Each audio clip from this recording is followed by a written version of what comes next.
শরীর জাহান্নামের আগুনে জ্বলবে। রহমতের মুখ লাল হয়ে গেল, টেবিলে থাবা মেরে বলল, তোর সততা তোর পকেটে ঢুকায়া রাখ, তোরে আমি চুরির দায়ে জেলে দেব, দেখি তোরে আল্লাহ কেমনে বাঁচায়।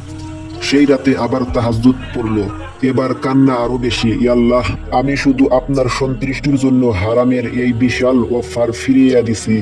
এখন এই জালিম লোকটা আমার ইজ্জত নিয়ে খেলতে চায়, আপনি ছাড়া আমার কোনো সাহায্যকারী নাই।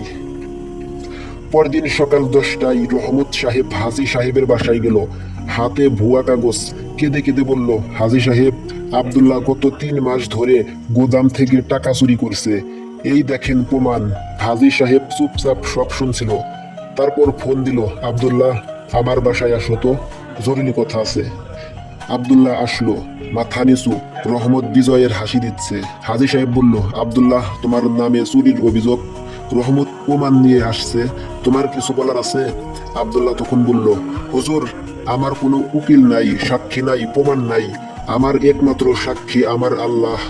আমি কসম খেয়ে বলতেছি, আমি চুরি করি নাই, বরং রহমত সাহেব গতকাল আমাকে 2 লাখ টাকার হারামের প্রস্তাব দিচ্ছিল, আমি প্রত্যাখ্যান করেছি, এই জন্যই সে আমার উপরে প্রতিশোধ নিতেছে।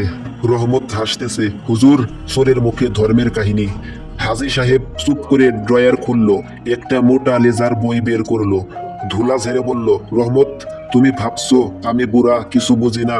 গত 3 বছর তুমি কবে কত টাকা কিভাবে চুরি করেছো, সব হিসাব এই খাতায় আছে। আমি সিআইডির লোক দিয়ে তোমার উপর নজর রাখছিলাম। রহমতের মুখ কালো হয়ে গেল। হাজী আব্দুল্লাহ আসার পর আমি তাকে গোপনে তোমার উপর নজর রাখতে বলছিলাম, কারণ আমি জানতাম তুমি একদিন ধরা পড়বা।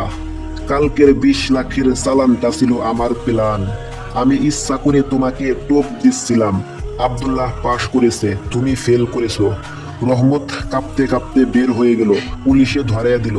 হাজী সাহেব আব্দুল্লাহর কাঁধে হাত রেখে বলল, বাবা, আমি 40 বছরের ব্যবসায়ী, অভাবে তাড়নায় মানুষ ইমান বিক্রি করে দেয়, চাকরি বাঁচানোর জন্য হারামের সাথে আপোষ করে। তুমি এত বড় সুযোগ পেয়েও হারামের দিকে হাত বাড়াও নাই। আজ থেকে তুমি আমার কর্মচারী না, তুমি এই ব্যবসার 30% অংশীদার। আমার মৃত্যুর পর সব তোমার। আব্দুল্লাহ সিজদায় পড়ে গেল, কাঁদতে কাঁদতে বলল, হে আমার রব, আপনি সূরা তালাকে বলেছেন, যে আল্লাহকে ভয় করে আল্লাহ তার জন্য উত্তরণের পথ বের করে দেন এবং তাকে তার ধারণাতীতের জায়গা থেকে রিজিক দেন। যে ব্যক্তি আল্লাহর উপর ভরসা করে তার জন্য তিনি যথেষ্ট।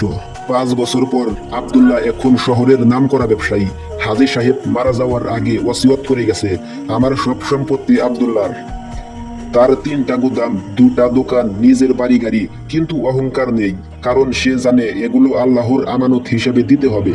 প্রতি শুক্রবার জুমার পর সে নিজে বস্তিতে যায়, বস্তার পর বস্তা চাল ডাল তেল নিয়ে গরিবদের লাইনে দাঁড় করিয়ে নিজ হাতে দেয়, কাউকে খালি হাতে ফিরিয়ে দেয় না।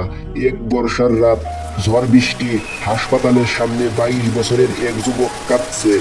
আব্দুল্লাহ গাড়ি থামালো, ভাই কি হয়েছে? যুবকটি বলল, স্যার, আমার বউয়ের সিজার লাগবে, ডাক্তার 5,000 টাকা চাইছে, আমার পকেটে মাত্র 200 টাকা, চাকরিটাও কাল চলে গেছে। আব্দুল্লাহর চোখে পানি চলে আসলো, নিজের 5 বছর আগের দিনে মনে পড়লো, যখন মেয়ের জ্বরের জন্য 3,000 টাকা জোগাড় করতে পারতো না। সাথে সাথে যুবককে নিয়ে হাসপাতালে ঢুকলো, রিসিপশনে 50,000 টাকা জমা দিল। ভাই, অপারেশন, 1 মাসের ঔষধ, বউয়ের পুষ্টিকর খাবার, যা লাগে নিয়েন, বিল আমার। যুবক পা জড়াইয়া ধরলো, স্যার, আপনি কি ফেরেশতা? এই ঋণ কিভাবে শোধ করব? আব্দুল্লাহ তাকে বুকে জড়াইয়া ধরে বলল, ভাই, আমি ফেরেশতা না, আমি তোমার মতো গুনাহগার বান্দা। এই টাকা আমি দেই নাই, তোমার স্ত্রী রিজিক আল্লাহ আমার মাধ্যমে পাঠাইছে, আমি শুধু উসিলা, রিজিকের মালিক একমাত্র আল্লাহ। তুমি শুধু আল্লাহর শুকরিয়া আদায় করো আর 5 ওয়াক্ত নামাজ ধরো। তারপর ছেলেটাকে নিজের অফিসে 25,000 টাকা বেতনে চাকরি দিল। গাড়িতে বসে আব্দুল্লাহ কাঁদছে। ড্রাইভার জিজ্ঞাসা করলো, স্যার, কাঁদেন কেন? আব্দুল্লাহ তখন বলল, আজ থেকে 5 বছর আগে আমি এই হাসপাতালের সামনে দাঁড়াইয়া কাঁদতাম, মানুষের কাছে 500 টাকা ধার চাইতাম। আজ আল্লাহ আমাকে সেই যোগ্যতা দিছে যে আমি মানুষের 50,000 টাকার বিল পরিশোধ করতে পারি। এটা আমার যোগ্যতা না ভাই, এটা আমার রবের দয়া। বাড়ি ফিরে দেখে আয়েশা এশার নামাজ পড়ে তসবি পড়ছে। সব ঘটনা বলার পর আয়েশা চোখে পানি। আব্দুল্লাহ দীর্ঘশ্বাস ফেলে বলল, জানো আয়েশা, আজ যখন আমি ওই ছেলেটার কষ্ট দূর করলাম, তখন আমার মনে হলো আল্লাহ হয়তো সেদিন আমাকে ওই কঠিন পরিস্থিতির মধ্যে ফেলেছিলেন। আমাকে সেই অভাব, সেই অপমান, সেই কষ্টের স্বাদ গ্রহণ করেছিলেন, যাতে আজ আমি অন্য একজন অসহায় মানুষের কষ্টটা হৃদয় দিয়ে অনুভব করতে পারি। আল্লাহ আমাকে ভাঙছে যাতে আমি অন্যকে জোড়া লাগাতে পারি।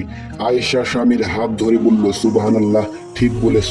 আল্লাহ যা করেন নিশ্চয়ই তার মধ্যে কোনো না কোনো কল্যাণ লুকিয়ে থাকে। আমাদের কষ্টগুলো বৃথা যায় না। এভাবেই শেষ হয়ে গেল আমাদের আব্দুল্লাহর হৃদয় বিদারক শিক্ষণীয় গল্পটি। ইয়া আল্লাহ, আমাদের আব্দুল্লাহর মতো ঈমান দাও, আয়েশার মতো সবুর দাও, হারামের অফার আসলেও না বলার শক্তি দাও, আর আমাদেরকে মানুষের উসিলা বানিয়ে দাও, যেন আমরা মরার পরেও মানুষ আমাদের জন্য দোয়া করে। আমিন ইয়া রাব্বুল আলামিন। ভাই জাহিদ বলতেছে, আপনাদের একটা লাইক, একটা কমেন্ট আমাকে পাহাড় পরিমাণ অনুপ্রেরণা দিবে। তাই একটি লাইক এবং একটি কমেন্ট করে আমাদের পাশে থাকতে পারেন। ধন্যবাদ।